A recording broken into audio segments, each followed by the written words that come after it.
O governador de Goiás, Ronaldo Caiado, do DEM, solicitou à ONU, a Organização das Nações Unidas, o intermédio para que o Brasil e outros países possam fabricar o IFA, ingrediente farmacêutico ativo utilizado na produção das vacinas contra a Covid-19. O pedido foi feito durante um encontro virtual com governadores, que contou com a participação da secretária-geral adjunta da ONU, Amina Mohamed. Atualmente, o composto é fabricado só por China, Índia, Rússia e Estados Unidos. A sugestão é que o restante do mundo fabrique mediante o pagamento de royalties. Caiado classificou como inadmissível que apenas alguns países produzam IFA para todo o mundo e disse que isso atrasa demais o processo de vacinação. Com essa justificativa, pediu que a ONU faça a intermediação do processo. No início do mês de abril, por exemplo, o Instituto Butantan paralisou a produção de vacinas porque a matéria-prima que viria da China atrasou a entrega. Eram 6 mil litros de IFA que dariam origem a 10 milhões de vacinas. E essa não foi a primeira vez que aconteceu desde que a Coronavac começou a ser produzida. Essa é uma reivindicação importante, há quem fale até em quebra de patente, mas o governador, me parece, está até propondo algo mais viável, né, Celede? Que os países paguem o royalty, mas que possam produzir nos seus territórios a vacina, o IFA, para ir produzir a vacina contra a Covid, Celede. E o Brasil já quebrou patente de medicação, né? Já, sim. Então já poderia aconteceu. Até a proposta ser um pouco mais radical e propor isso, né? Que isso tivesse acesso. Agora, o IFA é importante, a gente até vai poder conversar um pouco daqui a pouco com a Flúvia Amorim, para a gente entender o reflexo da demora, né?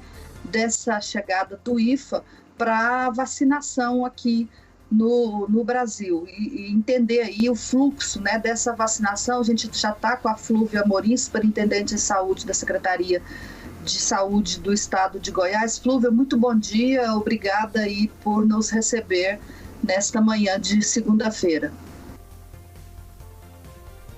Parece que caiu, né, o contato com ela, travou a imagem aqui para mim, para você também, né, Cileide? Agora travou, de verdade. Eu tô vendo a Flúvia, mas tá aquela imagem frisada, ela realmente estava em contato com a gente. Acho que tá reconectando ali o vídeo da Flúvia Amorim, superintendente de Vigilância em Saúde aqui em Goiás. Daqui a pouco a gente estabelece o contato com ela, portanto, em áudio e vídeo para a entrevista. Vamos falar sobre vacinação, inclusive com aquela novo lote, né, de vacinas que chegou aqui a Goiás. Teve vacinação no fim de semana em Goiânia, inclusive, com pessoas com 62 anos. Agora sim, Cileide, Flúvia conosco. Oi, Flúvia, bom dia. Bom dia, hoje a internet não está ajudando, gente. Tá tem muito dia instável, mas vamos lá. Tem dia que é difícil. Cileide Alves, a Flúvia com a gente. Bom, a gente estava falando, Flúvia, antes da nossa ligação cair, que dessa ideia de o Brasil poder importar o IFA, e aí eu queria entender, se você pudesse explicar para o nosso ouvinte, o reflexo do atraso da chegada do IFA na regularização, né, da campanha de vacinação. Bom, a gente, para acelerar a campanha de vacinação e vacinar o maior número de pessoas, que é o ideal para se conter uma doença como a Covid, a gente precisava ter mais doses de vacina. E o Brasil, ele é dependente do IFA, ou seja, nós não temos, apesar de termos 2 laboratórios que estão produzindo, na verdade, eles estão invasando, né, dilui e invasa a vacina. Mas o ingrediente farmacêutico ativo, né, que a gente chama de semente, que dá origem a todas as doses, nós não temos autonomia ainda de produção no Brasil. E é importante nós termos essa autonomia, porque a partir do momento que nós tivermos, a gente consegue produzir na capacidade máxima sem interrupções. O que acontece hoje é que a gente tem interrupção. Interrompe a produção, interrompe também a vacinação e principalmente o avanço de novos grupos, né, que a gente poderia estar realizando nesse momento. Pois é, e aí para a gente entender, o início da campanha, ele começou a pegar um certo ritmo ali até a chegar à população aí de 70 anos de idade. Tem uns 15 a 20 dias que está muito irregular. É isso, Flúvia? Assim, nós estamos recebendo proporcionalmente menos vacina do que já recebeu? Na verdade, Sileide, o que acontece? No começo, eram todas praticamente primeiras doses, então a gente avançava mais. Agora eu tenho que fazer primeira, mas eu também já tenho que aplicar segundas doses, porque eu tenho uma grande parcela desse grupo de idosos que recebeu a primeira e está vencendo o prazo da segunda. Então a gente tem que ficar administrando esse estoque de acordo com o que a gente recebe e sempre, né, a gente tem trabalhado aqui no estado sempre com a garantia da segunda dose. Então, não adianta só avançar grupos, o ideal seria avançar grupos e garantir a segunda dose. Se eu não consigo compatibilizar as duas coisas, eu tenho que priorizar a segunda dose de quem já tomou a primeira. Mas nessa última remessa, Sileide, das 187 mil doses, 115 mil foram para a primeira dose. Então, a gente consegue avançar um pouco mais. Agora, quanto menor é a faixa etária, maior é o grupo populacional. Então, assim, quando eu chego de 60 a 65 anos, eu tenho aproximadamente 200 mil pessoas. Então, é uma faixa etária que eu demoro mais a pular de idade, porque eu tenho mais pessoas nela. O Goiás recebeu, hoje o painel da Secretaria está fora do ar, mas tem um dado aqui de 1.460.000 doses distribuídas no estado, 913 mil para a primeira e 546 para a segunda. Isso corresponde com os números atuais, Flúvia?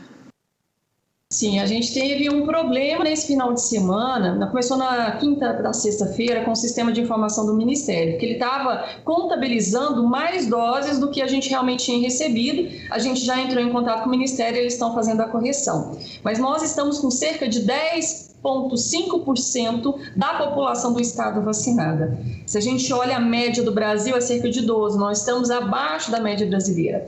E aí fala, é porque nós estamos mais lentos para aplicar? Eu falo que hoje já melhorou muito, mas ainda temos problema no registro dessas doses. Mas melhorou muito. Segunda-feira da semana passada, nós iniciamos a semana com cerca de 6% e fechamos a semana com 10% da população vacinada. Não é que acelerou mais, mas os municípios registraram. Fizeram mutirões, forças-tarefa, e aí conseguiram atualizar melhor suas doses aplicadas. E isso precisa continuar para que a gente tenha ciência, né, real do que realmente nós temos de cobertura vacinal e o que a gente realmente já utilizou dessas vacinas. Flúvia, essa diferença grande entre primeira e segunda dose está na proporção correta? É isso mesmo? Não teria que ter mais pessoas vacinadas na segunda dose? Na verdade, a segunda dose ela vai mais lentamente do que a primeira, porque pensa o seguinte, igual a gente recebeu 115 mil doses de primeira dose agora. Então, eu consigo já colocar isso nos postos e vacinar. Vacinar todo mundo de uma vez, eu fazendo a arte aqui. A gente consegue vacinar café na mesa. Café não, foi água. Menos mal. Bom, então assim, a segunda dose ela é mais lenta, porque ela é agendada, ela tem data certa para acontecer. A primeira dose não, eu coloco lá e todo mundo que chegar recebe. Mas a segunda dose ela tem data certa. E a AstraZeneca, elas são 3 meses. Né? Então agora que a gente vai começar a fazer a segunda dose de quem recebeu lá em fevereiro. Né? Então, ela é mais lenta mesmo. Então, não dá para esperar a mesma velocidade. A minha mãe tomou a AstraZeneca, não sei se ela deu sorte ou deu azar, e está super agoniada, porque a segunda dose dela será no 25 de maio ainda, né? Então, está numa agonia só. Mas, Flúvia, na semana passada, tinha um número de 44 mil pessoas que já deviam ter tomado a segunda dose e não procuraram os postos de vacinação. É um número alto? O que significa? Você já tem contato com essas pessoas? Não tem? Como é que é? Sileide, a gente tem 2 problemas, como eu falei. Um é realmente pessoas que deveriam já ter recebido a segunda dose e não procuraram, e outras vezes pessoas que procuraram, receberam e ainda não foram registradas. Então, existem essas 2 possibilidades. Alguns municípios relataram que muitos idosos não estavam indo procurar a segunda dose. Então, a orientação para os municípios, né, que são os responsáveis pela execução da vacina, é ir atrás desses idosos, né, ou desses profissionais que não receberam a segunda dose. Ligando, usando a estratégia de saúde da família, né, os agentes comunitários, ir atrás dessas pessoas, porque a gente sabe que uma dose só não garante imunidade. Eles precisam receber a segunda. Então, a orientação que é dada aos municípios é ir atrás dessas pessoas e vaciná-las. Bom, qual que é o critério que a Secretaria de Saúde usa para distribuir os remédios para os municípios? Porque o Ministério da Saúde usa o critério da proporcionalidade da população, né, para distribuir para os estados. E qual o critério que a saúde estadual faz para distribuir para os municípios? Olha, o Ministério, quando ele fala proporcionalidade da população, não é da população geral, mas da população daquele grupo prioritário, né? Porque às vezes os municípios acham que eu tenho tantos por cento da população de Goiás, eu tenho que receber tantos por cento da vacina, e não é assim. Eu tenho municípios, eu vou falar para você uma diferença grande entre Aparecida de Goiânia e Anápolis. Anápolis tem uma proporção muito maior de idosos do que Aparecida. Aparecida de Goiânia é uma população mais jovem. Então, proporcionalmente, ele recebe mais doses, porque é grupo de idosos, do que Aparecida de Goiânia. Então, a proporcionalidade é baseada na quantidade de pessoas daquele grupo prioritário, daquela faixa etária. Então, por isso que tem essas diferenças. Recebemos as doses, distribuímos já dessa forma, de acordo com as bases de dados oficiais. Bom, Flúvia, nós estamos próximos aí de completar o público de 60 anos, né, de vacinados até 60 anos de idade. Quando termina esse de 60 e quem são, de fato, as pessoas com comorbidades que serão atendidas, que é o próximo grupo? Quem são essas pessoas? Como é que elas têm que fazer para provar que elas são desses grupos de comorbidade? Bom, em relação aos 60 anos, a gente tinha uma previsão de até final de abril, e a gente conseguir fechar idosos, pelo menos com a primeira dose, com 60 anos e mais. Se nós recebermos nessa semana e na próxima semana de forma regular essas doses, muito provavelmente a gente vai conseguir sim, né, pelo menos com a primeira dose, vacinar todos os idosos com 60 anos e mais. Então vai depender do laboratório e dessa entrega. Em relação ao próximo grupo, né, que são os portadores de comorbidade, existe pelo Ministério da Saúde uma lista de doenças que são várias, né? Depois eu posso até passar para vocês ou falar aqui, mas são várias doenças, mas não são todas as doenças crônicas, é muito importante as pessoas entenderem, né? Então tem um grupo de doenças que é considerado doenças de risco para formas graves da Covid. Vou citar algumas: diabetes, né? Pessoas com doença respiratória crônica, hipertensão arterial grave, não é toda hipertensão arterial, qualquer uma, mas as graves, sim, elas entram. Pessoas que têm alguma doença crônica renal, né, do fígado, transplantados de órgãos sólidos. Então, é uma série de doenças que está disponível no portal do Ministério da Saúde. Quais são? Pessoas desse grupo, para receberem a vacina, elas deverão apresentar no ato da vacina um laudo médico informando qual é a doença crônica que ela tem, né? E uma prescrição médica mesmo, falando que ela deve tomar vacina e qual a doença crônica que ela possui. E aí, na hora da vacinação, apresentar junto com o documento de identidade e comprovante de endereço. Depois da nossa última entrevista, Cileide, eu citei inclusive com a Flúvia, mas como é que fica a avaliação sobre os obesos nessa fase, Flúvia? A obesidade, mesmo, você me perguntou aquele dia. Eu vou até abrir aqui, porque é a obesidade acima do grau 3. Deixa eu só confirmar aqui rapidinho, mas é isso. Eu fiz uma pesquisinha no dia, eu me lembro que é a obesidade grau 3. Tem que fazer o IMC, isso. E aí o IMC fica acima de um valor lá, a gente vai detalhar isso. Mas então agora tá claro, acima do grau 3. Tá. Cileide, sim. Pois é. Voltando para as outras comorbidades, todas essas pessoas que tiverem ou diabetes, ou forem hipertensas, ou um problema respiratório, ou um problema cardíaco, elas terão de ir ao médico delas, requisitar um laudo e que esse laudo autoriza a tomar a vacina. Exatamente. Não precisa de autorizar, só basta fazer o laudo. Não, ela precisa... Tem alguma situação, Cileide, que precisa de autorização. Exemplo, pessoas que estão fazendo tratamento oncológico, né? Pessoas que fazem quimioterapia, pessoas que estão usando imunossupressores, ou seja, medicamentos que diminuem muito a imunidade. Esses, além de falar com a doença crônica, eles precisam do laudo médico autorizando a tomar. Então, no Plano Nacional de Vacinação, lá deixa muito claro, quem tiver dúvida, né, ou o profissional que tiver dúvida, ele pode entrar no site do Ministério, Plano Nacional de Operacionalização da Vacinação Covid, e lá deixa claro esses critérios, e nós estaremos também divulgando quando chegar o momento dos portadores de doença crônica.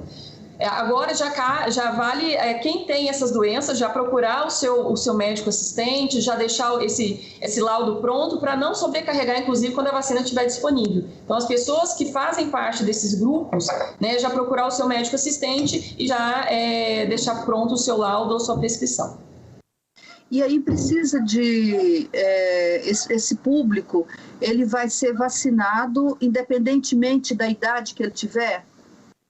Não, bem lembrado, Sileide, não. Vai ser por idade, ou seja, os mais velhos primeiro e depois a gente vai descendo para os mais jovens, ou seja, portadores de comorbidade, por exemplo, com mais de 55 a 59 provavelmente vai ser o primeiro grupo, a depender da quantidade de doses. Então, a gente vai vacinar todos os portadores de comorbidade de 55 a 59. Fechou essa idade? A gente passa de 50 a 55, até chegar aos 18 anos, que é a idade mínima para receber vacina.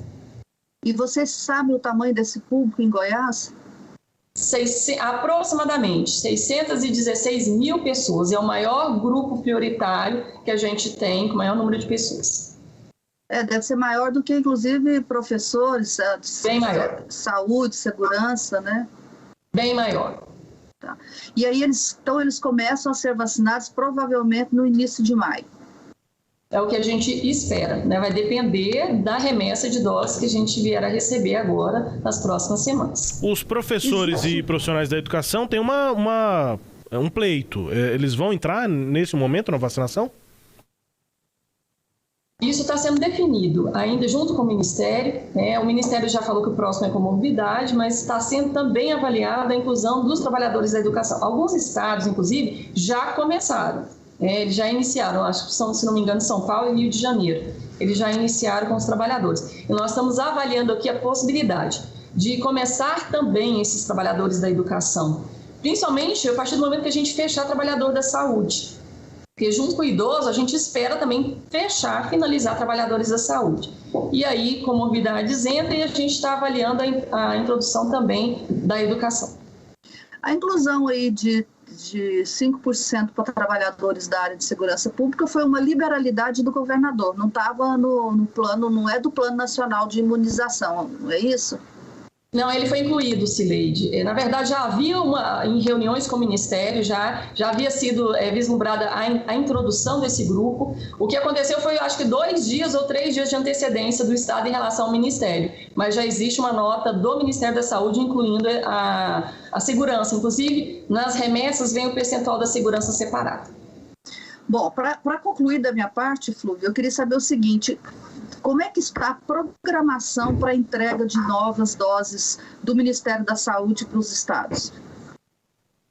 A gente não tem programação, né? Na verdade, a gente recebe essa confirmação um dia antes de chegar. Então, olha, é algo dificílimo de você planejar. Os municípios têm queixado muito isso, e eu entendo perfeitamente, porque se a gente recebesse com antecedência quando chegaria e o número de doses, a gente conseguiria se organizar melhor. Então, eu recebo geralmente 24, no máximo 48 horas antes, a quantidade de doses e o dia que ela vai chegar. A hora que ela vai chegar, eu recebo geralmente 12 horas antes, né? Porque eles ficam tentando voos, então é difícil. E quando chega, igual chegou essa última remessa, era 1h da manhã, a equipe ficou a madrugada inteira separando por regional e por município, para que pudesse sair a partir das 8 horas do dia seguinte, né? Aliás, do mesmo dia. Então, isso não é fácil de organizar, não é fácil a logística de transporte, mas a gente tem tentado o máximo para diminuir o tempo entre chegada e distribuição. Flúvia, e aquela situação, a gente viu várias prefeituras no Brasil dizendo que receberam menos doses do que aquilo que estava previsto no frasco, né, nos frascos, nas ampolas.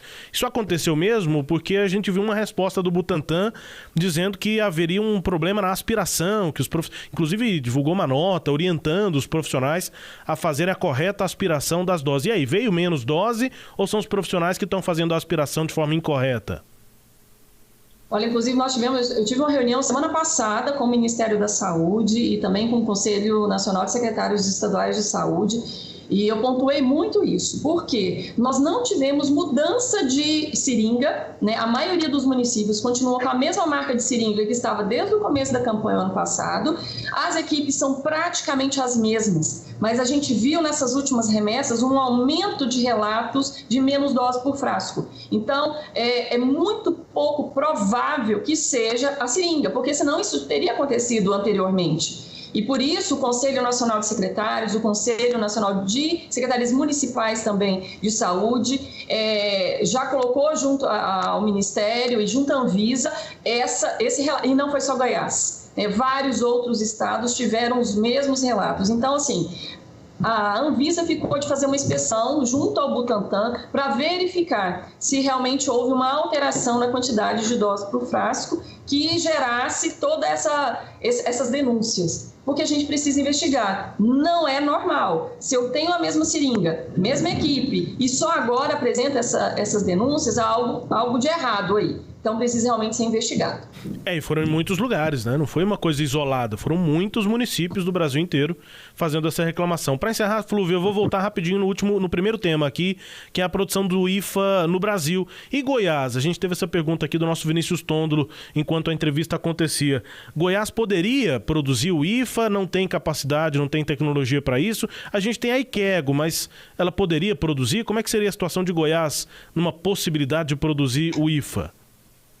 Hoje, os laboratórios que teriam capacidade técnica, operacional, né, de fazer são o Butantan e a Fiocruz, porque já produzem vacina, né, são laboratórios que já têm know-how na produção de vacina. Então, hoje, a priori, seriam esses. Goiás e outros estados poderiam no futuro? Poderiam, mas aí teria que ter todo um investimento, uma capacitação, estrutura para a realização disso. A Ikego, ela produz medicamento, ela não tem know-how na produção de vacina. Então, são, né, coisas diferentes que não seria impossível, mas teria que ser adaptado. Ok, Flúvia, muito obrigado pela disponibilidade aqui para conversar com a gente. Um bom dia e uma ótima semana aí de trabalho para você. Obrigada a você, gente. Bom dia. Superintendente de Vigilância em Saúde do Estado de Goiás, Flúvia Amorim, conversando com a gente aqui na Sagres sobre vacinação, sobre... a Flúvia já foi. Ia fazer uma outra pergunta, mas ela já foi. Falando sobre a situação da vacinação, enfim, da pandemia aqui no estado de Goiás. Destaque a íntegra aqui dessa entrevista, você confere acessando o nosso portal sagresonline.com.br.